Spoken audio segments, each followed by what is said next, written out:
Hoy hablaremos sobre el pie diabético, que tiene que ver con una de las enfermedades que más nos aquejan en México y en Yucatán, y cuyas complicaciones dañan y afectan fuertemente no solo a quienes lo padecen, sino también a sus familias, a la sociedad, a la economía, a todo el país. En el mundo, cada 30 segundos, alguien pierde una extremidad a causa de la diabetes mellitus.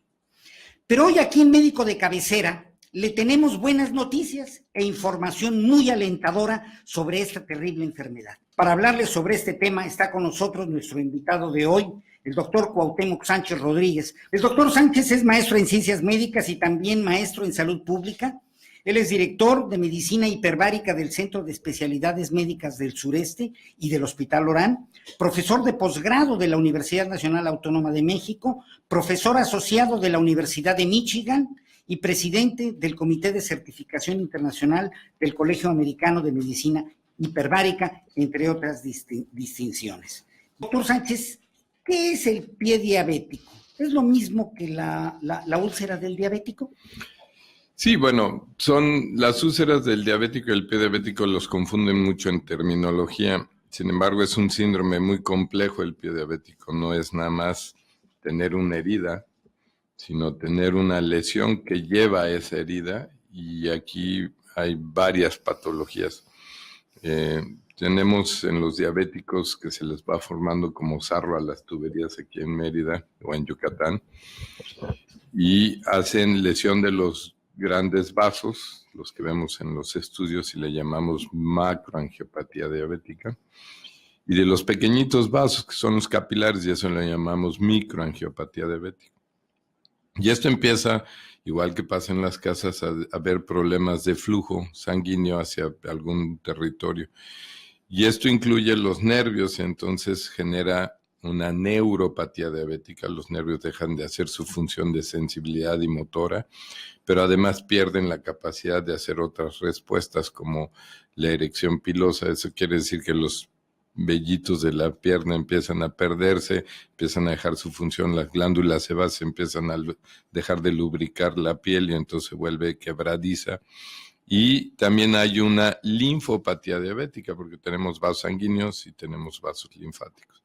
Todo esto lleva a que el pie tenga una condición en donde por algún trauma o por nada más caminar mucho, una ampolla, cortarse las uñas, pisar una cosa en casa, algo puntiagudo, no tenga la posibilidad de responder hacia la agresión y se infecta con facilidad, y una vez infectado se corre muy rápida la infección y el paciente sufre una amputación. No toda persona con diabetes necesariamente tiene que llegar a esto. ¿Cómo se llega a esta situación del pie diabético? En tiempo, conforme va aumentando la edad, aumenta la probabilidad. Empiezan con un 2% de probabilidad a los 20, 30, 40 años y terminan después de los 60 en un 30, 40% de probabilidad de que el paciente diabético experimente una úlcera por diabetes o un pie diabético, ¿no? Que es este síndrome completo. Pero lo más común es sin sentirlo. Por la neuropatía, muchas veces es algo tan sencillo como un zapato apretado o como haber pisado algo en casa, que es muy común en las alfombras, ¿no? De hecho, al paciente diabético se le pide que no camine en alfombras porque succionan todo lo que se caiga, ¿no? Y generalmente hay que cuidar mucho al pie para evitarlo, y por ejemplo una de las recomendaciones es que tengan 2 pares de zapatos y en el día usen unos en la mañana y unos en la tarde para que el zapato no genere estas lesiones con el paso del tiempo, ¿no?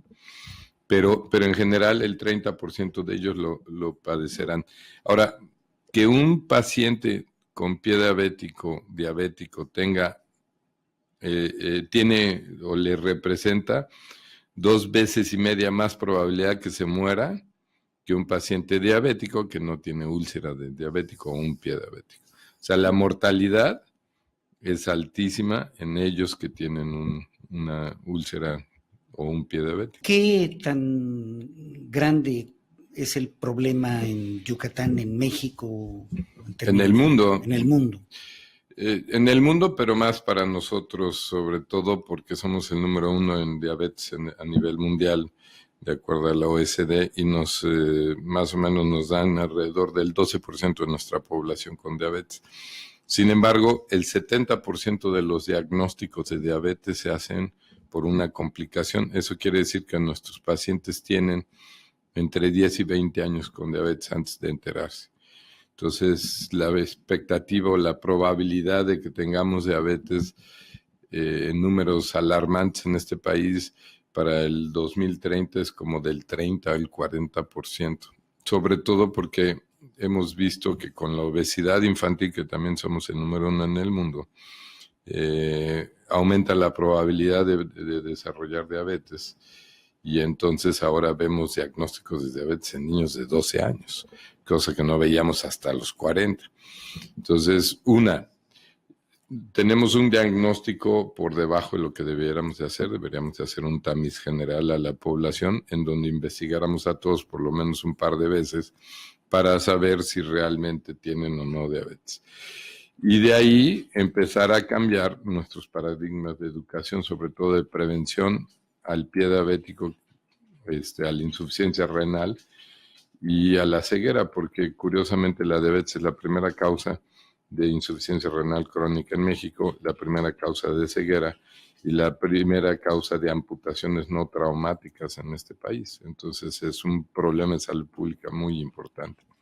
Pero hay que cambiar los paradigmas porque hemos hecho una inmensidad de propaganda contra la diabetes y tenemos 20 años sin modificar la incidencia. De hecho, la incidencia sigue creciendo.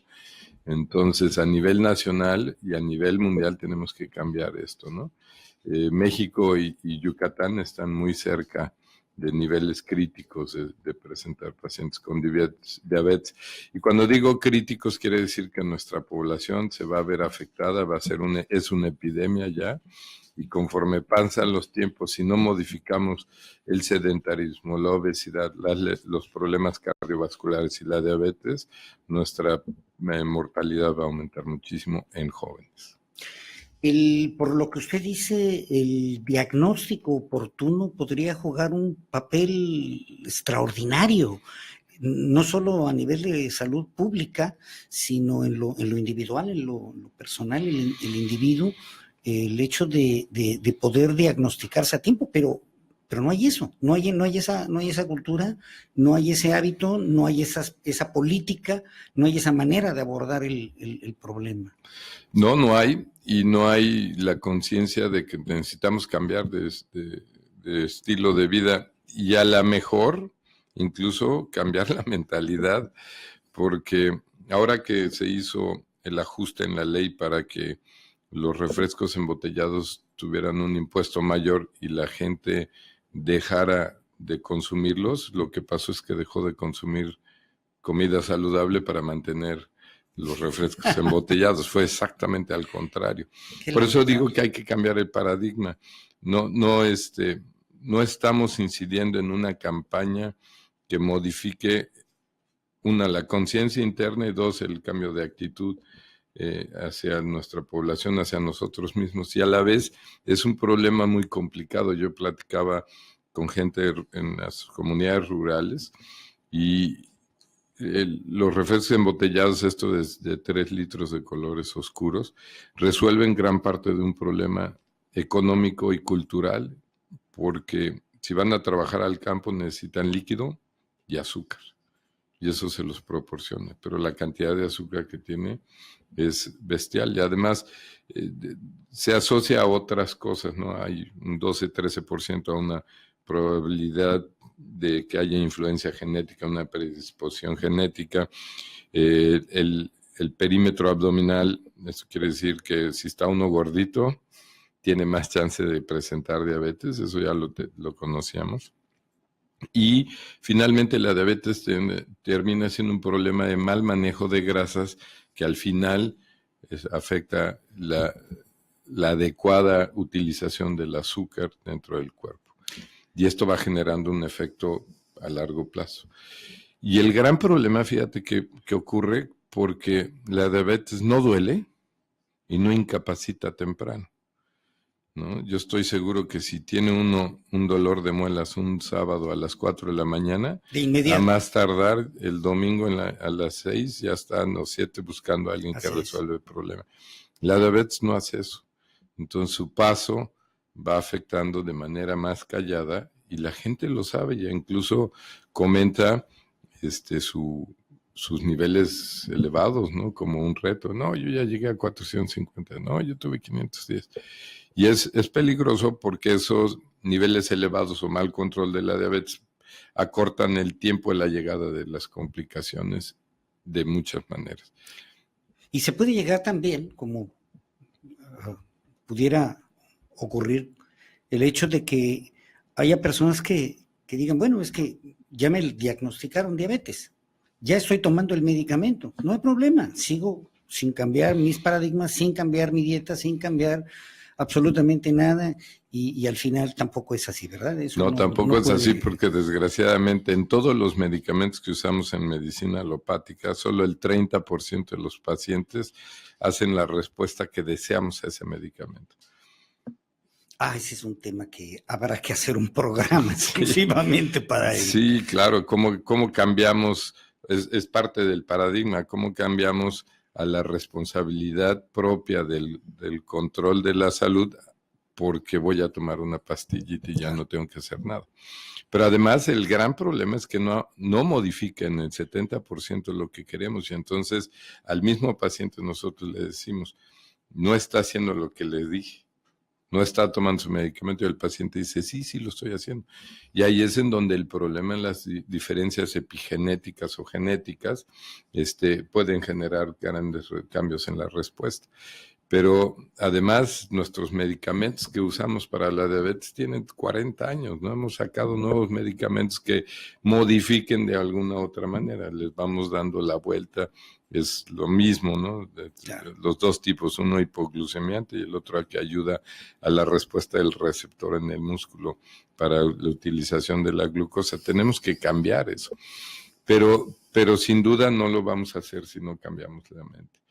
Y la epidemia de diabetes en el país va a seguir cobrando extremidades, vidas, porque además es alarmante. Un paciente diabético que tenga una amputación, la mortalidad es mayor que el cáncer de mama y el cáncer de próstata en México. Uf. ¿No? Y solamente secundaria al cáncer de páncreas y al cáncer de pulmón. Entonces, nosotros nos preocupamos como el primer cáncer mortal de los hombres en próstata, y la mortalidad por amputaciones en diabéticos es mucho mayor. ¿Qué tan grave es el problema? El problema de las amputaciones no solo empieza en la primera amputación, porque la reamputación de ese mismo lado es entre el 12 y el 17% en el primer año. Eso quiere decir que si empezaste abajo de la rodilla, vas a terminar arriba de la rodilla, ¿no? Y así se va para arriba. Pero el otro problema es que el otro lado tiene un riesgo de 10%, entre 10 y 15% por año. Entonces, en 5 años, el 50-75% va a estar bien amputado. Si la rehabilitación en una sola amputación es baja en el país, la rehabilitación en los bien amputados es menos del 1%, y la mortalidad es cerca del 70% en los siguientes 2 años. Y además genera un problema de depresión. Un paciente diabético amputado tiene agresividad en un 30%, se aísla en un 30%, y el 60% de ellos no logran integrarse, no a la sociedad, sino al hogar, a la familia. Entonces tienes un problema, primero directo, ¿no? Un problema de alto costo por las amputaciones. Una amputación en Estados Unidos cuesta, manejo de un paciente diabético en Estados Unidos cuesta $8,000 al año por su pie diabético. Con una amputación cuesta $45,000, casi 6 veces más. 6 veces más. Y entonces el costo directo es muy alto. Los costos indirectos son todavía más altos porque necesitamos ver la rehabilitación, todo el equipo que requiere. No hay que cambiar cama, hay que cambiar sillas, hay que cambiar el baño, hay que cambiar las prótesis, hay que ver que queden las prótesis, los zapatos, cuidar mucho la otra extremidad. Esos costos indirectos son el 80% del costo total del padecimiento. Y de ahí tenemos los costos insensibles, que hay que sacar un hijo de la escuela porque hay que mantener a la familia. Y ese es un altísimo costo social y de salud pública. Y lo peor del caso en este país es que el 49% del costo total de atención de un diabético es un gasto catastrófico. Lo hace la familia de la bolsa. Así es. ¿No? Así es. Sin duda tendremos que regresar y esta gran problemática tan fuerte, tan extraordinaria, con números tan duros, requiere de ser analizada y requiere para todos nuestro público el volver a ella, porque de verdad queda uno sacudido, queda uno consternado por la fuerza, la crudeza, pero son los datos duros. No es ni alarmismo, ni es lo tampoco. más probable es que estemos por debajo de la realidad. Esa es la... Bien, pero al inicio del programa comentábamos el hecho de que había buenas noticias, claro. Particularmente para quien tiene un problema tan grave como es el problema del pie diabético. Y estas buenas noticias, precisamente también con la ayuda de la ciencia, de la tecnología, con la ayuda de la investigación científica, de los equipos que han estado ustedes desarrollando, ¿en qué consiste? ¿Cuáles son esas buenas noticias? Primero, hay todo un grupo trabajando en el SEM desde varias partes. Tenemos un grupo que hace genómica, con Javier Apodaca y su grupo, de que yo participo en alguna parte también, con dos cosas: microarreglos de DNA, que es para decirlo en palabras llanas, un sensor como lo que usamos para detectar el azúcar en la sangre, pero este sensor lo que detecta en lugar de niveles de azúcar son genes de predisposición o de que sabemos asociados a una lesión metabólica generados por la diabetes. A esto le llamamos el gordo chip, y está en pruebas finales para estar disponible a la gente. No es barata la tecnología, pero es muy, muy importante, sobre todo para aquellos que tienen cierta predisposición familiar o familiares. Y luego la versión 2 del gordo chip, le pegamos 115 genes de inflamación. ¿Por qué lo hacemos así? Porque podemos empezar a ver qué funciona. Si yo tengo un gen inflamado o expresado, porque no es inflamado, es sobreexpresado, un gen de inflamación sobreexpresado, y lo logro, le doy un tratamiento y lo logro bajar, entonces es un tratamiento personalizado para cada persona. ¿Por qué lo digo? Porque en la diabetes, cuando tenemos hermanos gemelos, ¿no?, se pueden comportar distinto, nada más por el tipo de alimentación que tuvieron, que son los cambios epigenéticos. Siendo hermanos. Hermanos gemelos y gemelos, ¿no? Pues nos ha pasado con uno que estudió en España la maestría y el otro en México, y los dos comportamientos son distintos. Esa es la primera, un sensor o una prueba diagnóstica temprana, porque estos genes se van a aprender 4 a 6 años antes de que presente uno el problema. Es una parte preventiva primaria, ¿no? Es muy, muy importante hacerlo temprano. ¿Es posible entonces poder detectar antes de que se presente la enfermedad con 4 o 5 años de anticipación? Sí. Para eso tenemos también que hacer un programa. Sí, claro. Y traemos a Javier para esto. Por supuesto.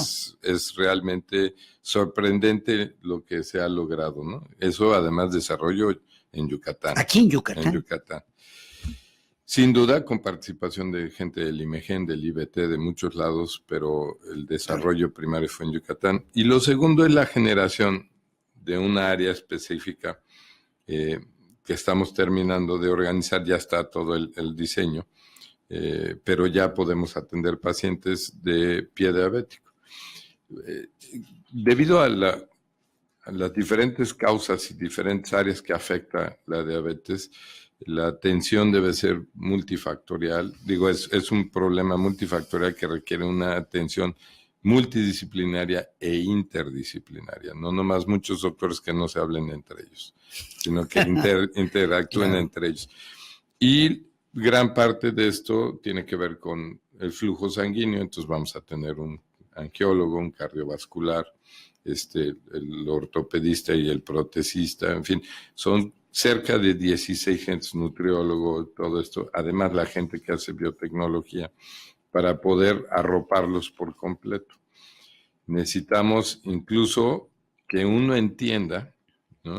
Una de las cosas que nos pasó este año con una de nuestras estudiantes de maestría de salud pública de Francia, que rotó con nosotros, Marine, ella hizo una encuesta para entender al diabético, qué tanto sabía el diabético de su probabilidad de tener efectos secundarios por la diabetes. Y es bajísima la posibilidad. Entonces, la conciencia hay que trabajarla en grupo y hay que hacer, esa es la parte cualitativa, que necesitamos empezar a trabajar entre todos, pacientes y nosotros, en este cambio de actitud hacia la diabetes. Nosotros tenemos que hacer una mejor función de educación para la salud y de todo un manejo diferente de la atención y probablemente hacer casi como los sistemas de alcohólicos, ¿no? Un sistema en donde el diabético pueda compartir y trabajar en grupo para la atención. Y finalmente, parte de esto es un centro de curación de heridas que está en el mismo, la unidad de pie diabético, que tiene como una parte principal la cámara hiperbárica, y tenemos unas cuantas preguntas que voy a responder rápidamente con respecto a la cámara. Primero, una paciente de 90 años puede ser tratada en la cámara, sin duda. Depende de lo que tenga y de las condiciones propias, pero la edad no es una restricción si hay diferentes cuidados que hacer. ¿Quiénes son candidatos? Los que tienen una necesidad de mantener una cantidad adecuada de oxigenación, pero no es tan abierto. Hay ciertas condiciones que estudiamos en los pacientes y que vemos para poder resaltarlos. Generalmente lo más común son lesiones muy agudas, trauma, quemaduras, infecciones, infartos, y lesiones muy crónicas como sería el pie diabético, lesión por radiación. En promedio, todos estos pacientes, en promedio, si yo los junto todos, requieren de 10 sesiones, pero puede ser que, por ejemplo, un paciente con monóxido de carbono requiera una y un paciente con osteomielitis requiera 60. Pero si yo junto todas mis condiciones, requieren solo 10 tratamientos. Las mujeres embarazadas solo si tienen una condición importante pueden tratarse, ya hemos tratado muchas, sobre todo con intoxicación de monóxido de carbono, que es muy letal para el bebé. Y alguien que sobrevive a una descarga eléctrica. Esta es una pregunta muy rara y muy interesante. Si nosotros trabajamos sobre quemaduras de alto voltaje, sin embargo, dependería de alguien que sobrevivió a la descarga eléctrica, de cuándo fue y qué fue el resultado de esta lesión. Si tiene alguna lesión por la quemadura, sobre todo pasa a la salida, o si hubo un cambio neurológico, y entonces a él sí tendríamos que verlo para saber, o a ella, para saber específicamente, igual que a la persona de 90 años, o que nos hablen y nos cuenten un poquito más la historia en nuestros teléfonos del SEM. Muy bien, que nos hagan llegar, por favor, los datos, el correo electrónico, los teléfonos, y se comunicará el doctor precisamente con él. Esto significa que una persona con pie diabético, cuando vemos esas imágenes que son muy duras, muy difíciles, muy escalofriantes, yo he tenido la oportunidad precisamente en el SEM, en el centro de la cámara hiperbárica, el poder ver las fotografías de cómo llega el paciente y cómo va evolucionando, y pareciera que es una regresión, como si se regresara una filmación, una grabación, y empieza a recuperar la salud. No es fatal entonces el hecho de que alguien tenga un pie diabético, no necesariamente es una condición fatal. No, yo creo que lo que hay que hacer es hacer un tratamiento temprano y oportuno y eficaz, ¿no? Y eficiente, porque también el costo es muy importante. Entonces, lo primero sería trabajar en todas las esferas, la prevención primaria, la prevención secundaria, luego el tratamiento diagnóstico oportuno, el tratamiento oportuno y adecuado, y la reducción de las complicaciones con el manejo más conservador y finalmente dolor y cuidados paliativos, ¿no? Como yo les digo a mis pacientes, cuando llega un momento todavía no hay un paciente inmortal. Es tarde o temprano nos moriremos todos, ¿no? Sin embargo, sí importa la calidad de vida que tengamos. Y esto es un trabajo muy importante que hemos descuidado mucho en medicina. Los médicos nos hemos visto más como tecnócratas, menos humanos, recetamos más medicamentos en lugar de hacer cambios de actitud o de comportamiento o de dieta, y terminamos olvidándonos que la vida en sí tiene una calidad que debe uno rescatar. Por ejemplo, te lo digo en cáncer, ¿no? Los médicos nos preocupamos a que la sobrevida a 5 años sea mayor, ¿sí? Pero no nos sirve de nada la sobrevida a 5 años cuando 4 años y medio de esos estás como vegetal sin poder relacionarte con tu familia y además generando un costo altísimo a la sociedad. Entonces el problema es calidad de vida, y esto no lo hablo de lejos, ¿eh? Yo tengo 2 hermanos con cáncer, los 2 fallecidos, y sé perfectamente qué es vivir con calidad de vida, aunque sea más corto. Claro. Aunque sea más corto. Es una decisión propia, pero lo que no hemos hecho es cómo desarrollar esa calidad de vida. Y eso es parte de la idea que hacemos en el SEM como parte de este cambio de actitud y de paradigma de atención a la salud. Sin duda es poder ser un médico de cabecera. Claro.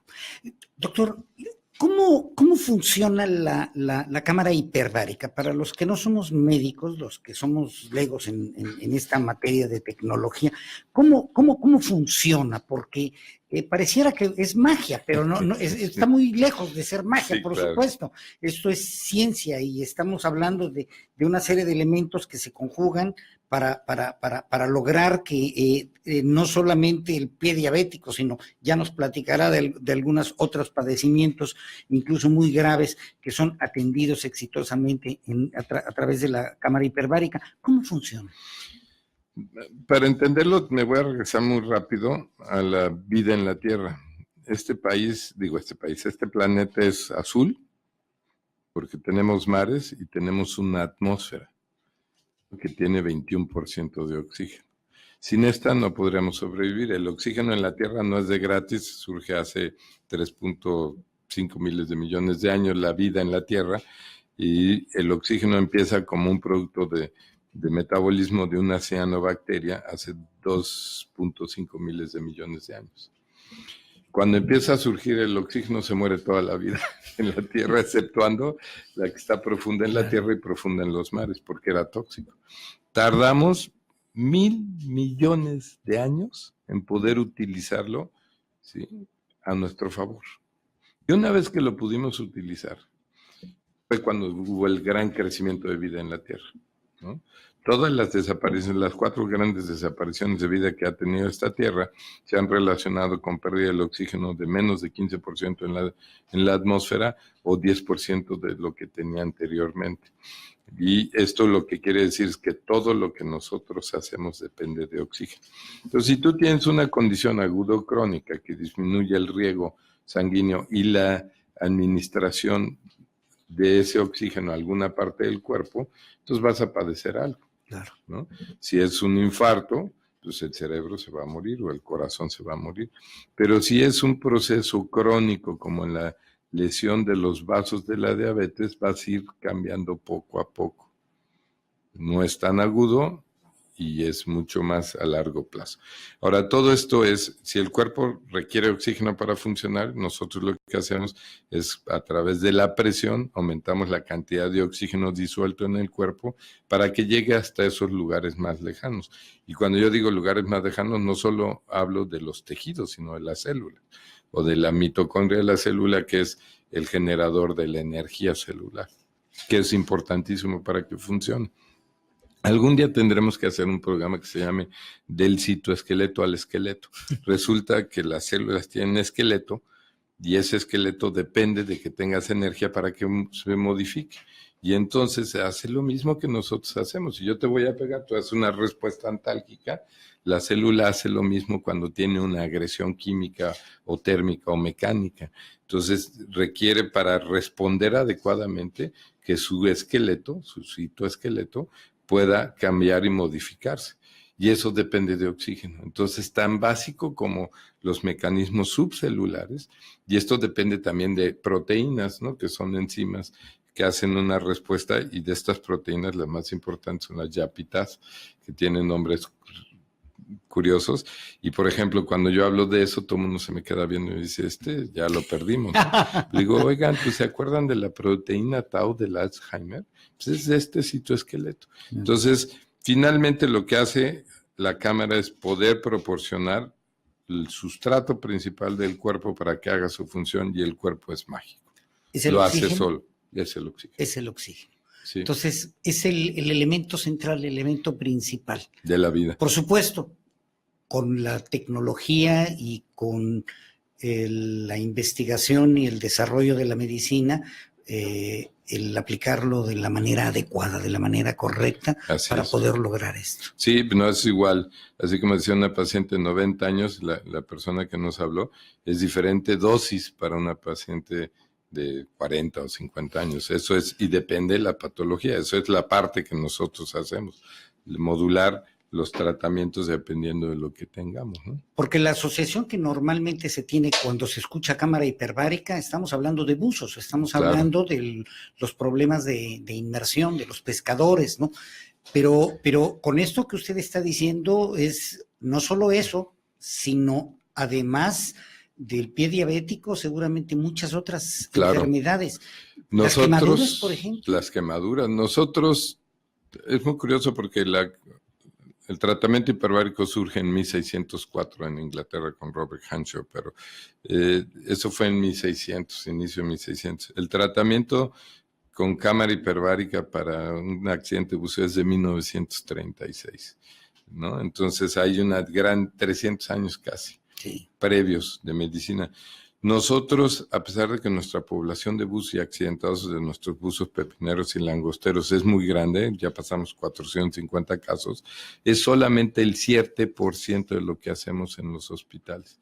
El otro 93% son pacientes diabéticos, pacientes con lesión por radiación, pacientes con trauma, infectados, pacientes con intoxicaciones, pacientes con quemaduras, pacientes que tengan alguna de estas condiciones agudas muy importantes. Y la respuesta es muy dramática.